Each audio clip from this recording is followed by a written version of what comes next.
direction. I mean, we decided to go in a different direction. Yeah, well, we came up with this idea that we wanted the player to play whoever he wanted to play. In our original plans, we were going to let the player create his own avatar, but in a first-person game, that didn't seem super interesting because, so I create my avatar for 20 minutes and I never get to see him. What's the point? And we also, at the same time, had this idea of the buddies in the game, what we call the buddies, which is a group of about 12 characters who are kind of the supporting characters. You can almost think of them as other players, if you want, playing in the same game as you. They're not. They're AI. But the buddies are autonomous AI characters in the world who have their own agenda, they have their own goals, they've got their own dealings going on with the different factions and so on and so forth. And over the course of the game, you're going to find some of them, you're going to meet some of them, you're going to end up working with some of them. Probably you'll end up doing missions for some of them, or they'll end up helping you do your missions in interesting ways. They're going to get in trouble. Maybe you can have an opportunity to bail them out of the trouble that they get in, save their lives. They'll do the same for you, save your life. It's all handled in the sort of dynamic story that we have in the game.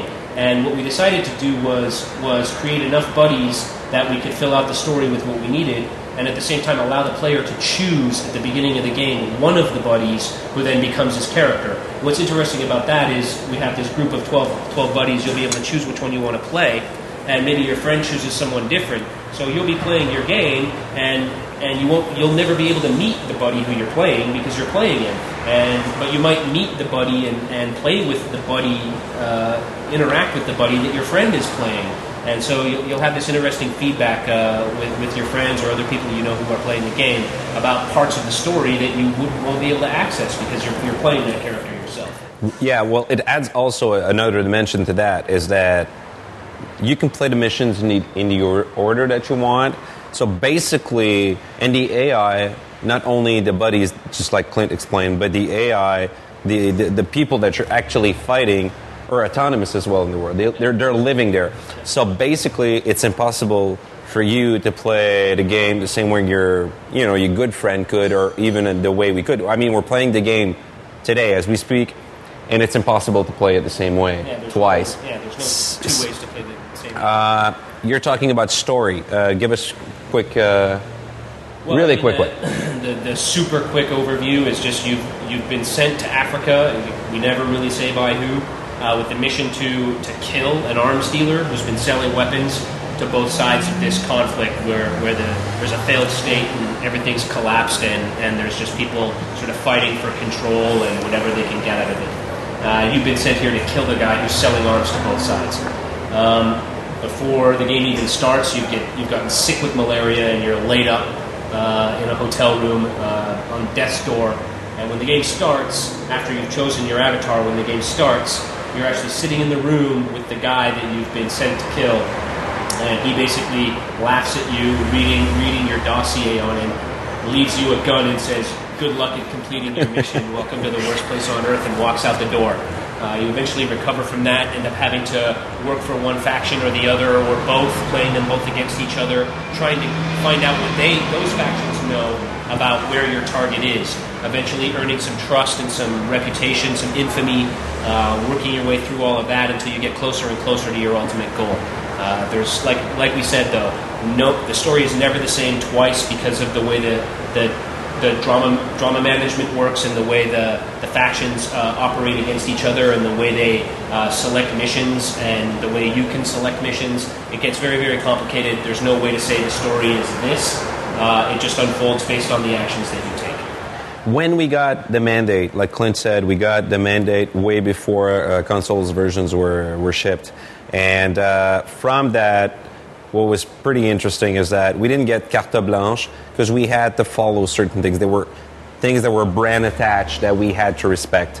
But one thing was really good is that we were really backed up by the company in developing a new engine. Because the hopes were really high, and on our side, we decided to put the bar kind of like this.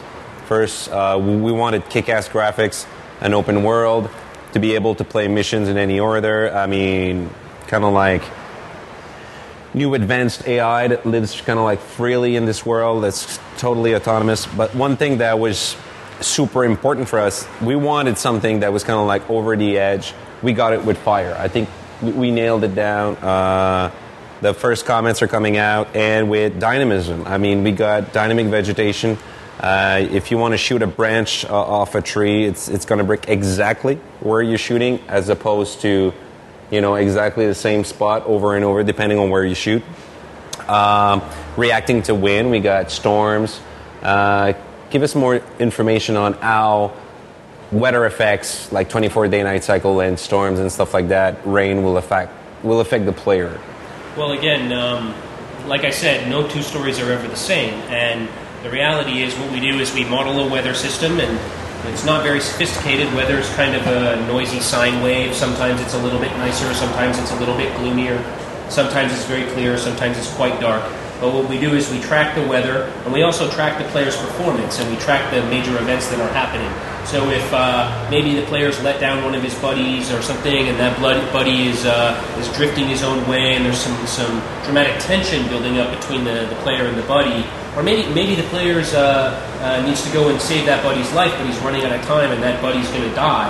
What we can do is we can take control of the weather system and steer it towards a kind of a dramatic climax, so that if the player ends up getting to the buddy just as the buddy finally dies and goes down, and the player runs over and takes the buddy in his arms as he has his last breath, we've been able to track that in advance, get the weather, which was already slightly gloomy on our sine wave, to move more towards a storm, and now the wind is picking up, and when the player picks the buddy up in his arms and the buddy breathes out his last words, we can start the rain very, very lightly and start the music to cue all of that up. So in a sense, what we're doing is using kind of, I hate to say it, cinematic techniques to get an emotional response from the player when these kinds of dramatic moments are happening. We got that. We got fire. Fire is being used a lot in the game, is going to be affected by wind.